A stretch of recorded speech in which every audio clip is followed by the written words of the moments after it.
Hello, ఓం శాంతి. Hello, నేను ఎప్పుడూ మిమ్మల్ని గుర్తు చేస్తూనే ఉంటాను. మరి మీరు కూడా నన్ను ఎప్పుడూ గుర్తు చేస్తూ ఉంటున్నారు కదా. Hello hello hello, phone పెట్టికండి.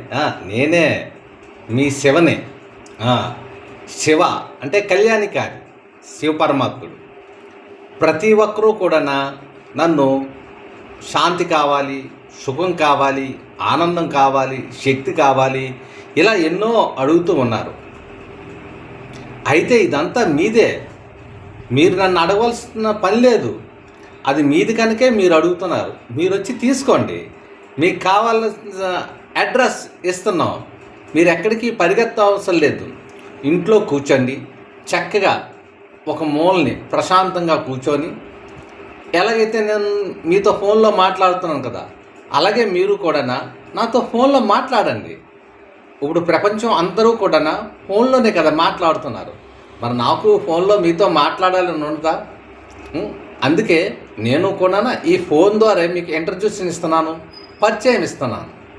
మీరందరూ కూడా సంతోషంగా ఆనందంగా ఉండండి. మనకి రాబోయే రోజులు అన్నీ మంచి రోజులే, స్వర్ణయుగం. మీకు భవిష్యత్తు కోసం ముందే చెప్పాను, ఎన్నో చెప్పాను. ఒకసారి హిస్టరీకి వెళ్తే అన్నీ మీకు తెలుస్తాయి. తెలియదంటూ ఏమీ లేదు. ఇంకెందుకు సంశయం? నిశ్చయ బుద్ధే విజయంతి.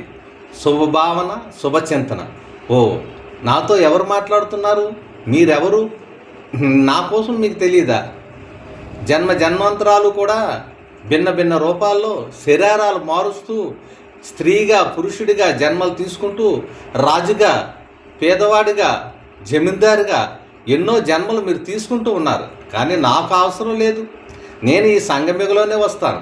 మీకోసం వచ్చి నేనేం చెప్తున్నాను? మీరు ఆత్మని మర్చిపోయారు. అందుకే ఈ దేహభ్రాంతిలో ఉండి నాది నాది నేను, నాది నేనని కొట్టుమిట్లాడుతున్నారు. ఏది మంద కాదు, ఏది శాశ్వతం కాదు. శాశ్వతమైనది ఆత్మ. అందుకే అటువంటి ఆత్మ పరమాత్మను చుట్టూ తిరిగినప్పుడు అతనిలో ఉన్న శక్తులన్నీ, అంటే నాలోనే, నేను రెండు విధాలుగా మీతో మాట్లాడుతూ ఉంటాను. మీరు కన్ఫ్యూజ్ అవ్వద్దు, కరెక్ట్గా క్యాచ్ చేయండి. మీకు ఏమైనా కావాలంటే నా తోటి సోదరులు ఉన్నారు, వాళ్ళే నా తోటి సోదరులు. తెలుసు కదా ఎవరు? మన వెంకన్న బాబు, మన విఘ్నేశుడు, మన కుమారస్వామి, అయ్యప్ప స్వామి, జగన్నాథ స్వామి, వీళ్ళందరూ నా సోదరులు. అందుకు వీళ్ళందరితో కూడా మీరు మాట్లాడుతున్నావు.